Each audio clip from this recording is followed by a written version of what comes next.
She finds herself in a bunker with two men who insist there's an apocalypse above ground. Today, I'll show you a 2016 American sci-fi thriller film called Crawl Through Lane 10. Spoiler alert, stay vigilant. The coral-weary Michel shows his belongings and departs, leaving the ring on the hand. He also leaves the apartment keys on the table. She drives through the countryside for a while, stopping at a gas station, where she notices a car that's been following her. Late at night, her fiancé calls, trying to convince Michel to return. She doesn't want to talk, so she turns on the radio. She hears a news report about widespread power outages. Distracted, she gets into an accident. The car flips several times, crashing into the roadside, and Michel loses consciousness. After a while, she wakes up in a concrete room. Her arm is connected to a dropper, and her leg is providentially tied with metal chains. Her belongings are scattered in the corner of the room. Using the drip bed, Michel reaches for the telephone, but there is no signal. She hears footsteps and the door opens, showing a large man placing a tray of food in front of her. She begs him to let her out, promising not to say anything to anyone, but the man says he won't let her die. After leaving the key to a Kajdan, he leaves. Michel frees herself. They dress by injecting the skin with Visna as they prepare themselves to fight for their freedom. However, the man is no longer present, so he drops a piece of clothing and pushes it into the air duct. Then, the fire article activates, and the man runs in, injecting her with something that causes her to lose consciousness immediately. When she regains consciousness, she finds herself getting out of bed and notices the man sitting by her side. He tells her that she is, in fact, quite fortunate to be here. She has to eat and take medicine because people have been attacked, although it is still unclear what kind of attack it was. Now they are in a bunker under his farm. He saw her crash and couldn't leave her to die. Michel insists on calling the police, but the man explains that the world outside is contaminated. He will have to have at least a year for the air to become breathable again. And that's only in the case of a simple attack. If it were something like the Martians, humanity may be doomed. Cher asks to contact her family, but the man assures her that everyone left on the surface is already dead. As Cher tries to digest what she has heard, a loud noise from the next room reaches her. The man leaves, leaving the door open, and shouts at someone, then returns her in anger. He reminds her that she should be grateful that he saved her life. Before he leaves, however, he introduces himself as Howard. The next morning, Michel is awakened by a sound coming from the surface and sees a door open. She goes out and wakes up a young man sleeping in the hallway. He tries to reassure him, but she explains that she doesn't believe Howard's lies. However, the young man confirms that everything does indeed look like Howard said. Later, Howard shows Michel the bunker. In the middle is a common area where a special system filters the air. There is a library, a TV, and movies on discs. The kitchen is impressive, with an electric stove, refrigerator, and cutlery. The table is a family heirloom. Access to Howard's private room is prohibited. I think she has to use a toilet with a curtain because Howard fears she might try something dangerous again, like starting a fire. Also, water has to be used sparingly. After Howard's paternity invite, he sat at the table for dinner. Michel notices a stack of women's magazines, and Howard explains they belong to Megan, who is no longer with them. Suddenly, Michel hears a noise outside and guesses it's a passing car, but Howard assures her it's impossible. She's tired of explaining that no one stayed on the surface, even though people thought he was crazy. He began constructing the bunker, giving Michel an opportunity, as he discovered by guiding her to the stairs. At the top, Michel notices a door with a small window, revealing the outside world. Initially, it appears unusual. In the pen outside the house are dead pigs with deep wounds. Howard tells her they were his pigs he couldn't save.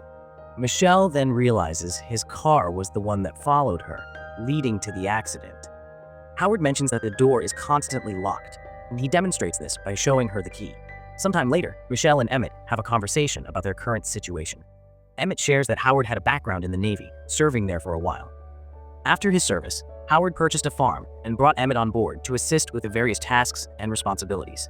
Howard has a strong fixation on conspiracy theories, which led him to construct a bunker. Emmett clarifies that he wasn't kidnapped. In fact, he sought refuge in Howard's bunker. He did this because he noticed Howard investing all his money into constructing it, and he hoped it would provide him with shelter.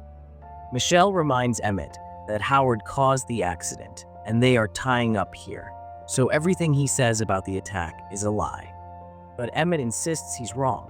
He himself saw the attack, the flash, the explosion, and the red horizon. He's glad he made it to the bunker before Howard closed the door. Michelle tries to refute Howard's statements, not realizing that he is the one standing in the doorway and interrogating their conversation.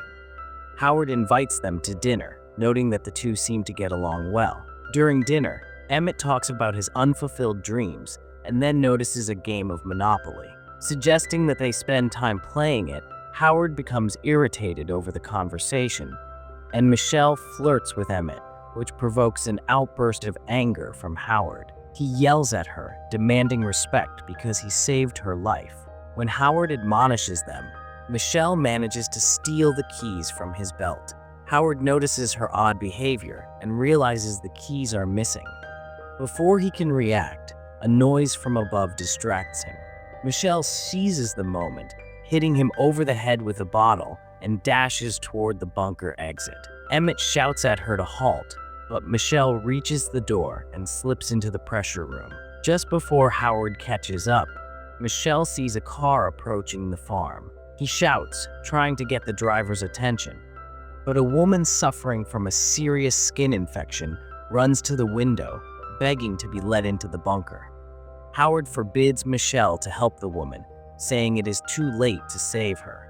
Realizing that there has indeed been some sort of attack, Michelle returns to the bunker. Later, Howard admits that he caused Michelle's accident, and it was the accident that saved her life. Howard gives her some of Megan's clothes and sends her to take a shower. As she was near the door, he mentioned that he knew the infected woman as his former neighbor. Since many people were aware of his bunker, others might come here too. Howard insists that Michelle clean the wound she caused and begins sharing humorous stories from his Navy days. Michelle starts tending to Howard's wounds while he keeps telling his stories, commending her for her efforts. Later, he brings a box of her things from the car and asks about her life.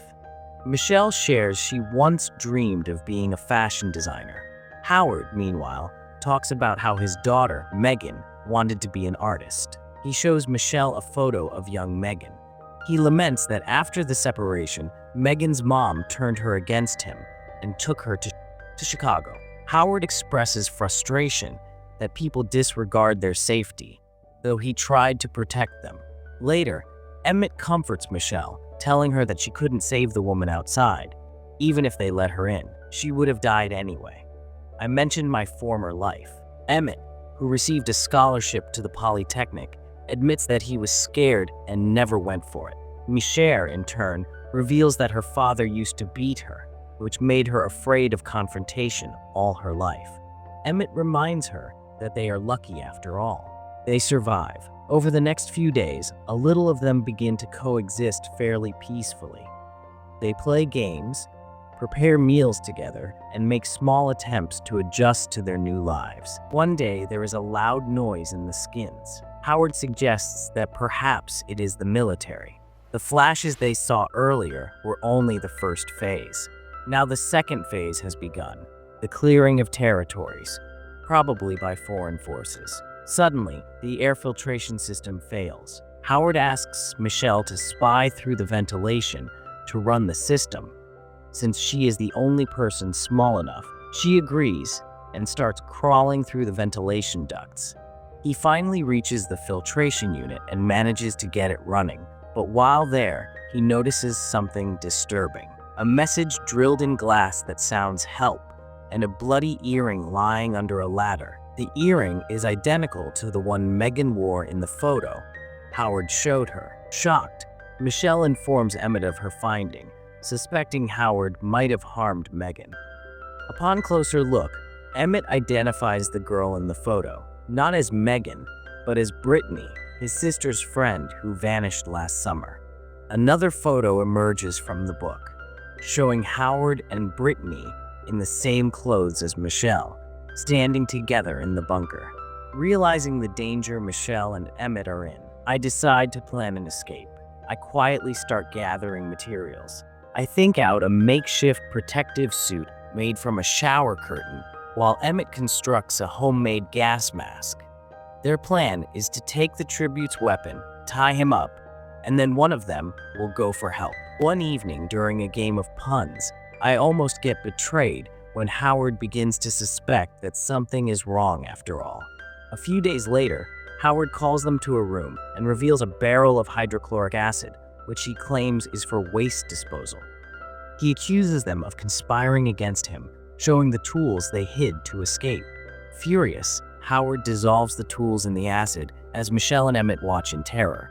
To protect Michelle, Emmett takes responsibility for the escape attempt, confessing that he used the tools to try to create a weapon. Howard seems to accept Emmett's apology, but coldly shoots him and kills him. A shaken and heartbroken Michelle is left alone in the bunker with Howard, unsure of what he will do next. Michelle watches Howard calmly restrain him, present that no one will ever hurt her. He begins to take care of her, offering her ice cream and talking about how they will create a happy life together in the bunker. Determined to escape, Michelle rushes to finish her protective suit while mourning Emmett. One night, Howard finds the suit hidden among her things. Michelle sneaks away, but Howard catches her and scolds her. He sees her as ungrateful. In desperation, Michelle spills a barrel of acid on Howard, starting a fire in the bunker. She grabs her protective suit as the injured Howard tries to attack, but Michelle traps him under a heavy shelf and makes her way to the exit. Meanwhile, the bunker is engulfed in flames, spreading rapidly. Michelle crawls through the vents, dodging Howard's attempts as he tries to grab her through the bars. She reaches the air filtration room and quickly dons her protective suit. Using a can of spray, she freezes and breaks the lock on the outer door, finally escaping the bunker. Outside, Michelle heads for the car, but tears her suit in the process. Panic secures the tear with duct tape, which is in the vehicle. As she begins to relax, she notices a flock of birds flying freely above her. Realizing that the air is not toxic, Michelle removes her gas mask, but before she can celebrate, she spots a spaceship hovering in the distance, acting almost like a living creature. As Michelle watches the situation in horror, the bunker explodes behind her, attracting the spacecraft's attention. Panicked, she searches through the car, but she can't find the keys anywhere. Running frantically to the car of the woman who had earlier tried to get into the bunker, she accidentally sets off the alarm, which immediately draws the attention of the aliens. Terrified, Michelle quickly hides in a nearby shed where she discovers the body of the infected woman. As she searches through the corpse, Michelle finally finds the car keys just as the alien creature begins to investigate the shed, attempting to sneak in through the animal door. Seizing the moment as the alien is distracted, Michelle races towards Howard's house. However, upon her arrival, the spaceship hovers above, releasing a dangerous toxic gas. Michelle quickly puts the gas mask back on, allowing her to survive the chemical attack. She takes refuge in the car, but the alien starts inspecting the vehicle, assessing its defenses. When it becomes evident that the car is challenging to breach, the alien ship lifts the vehicle into the air.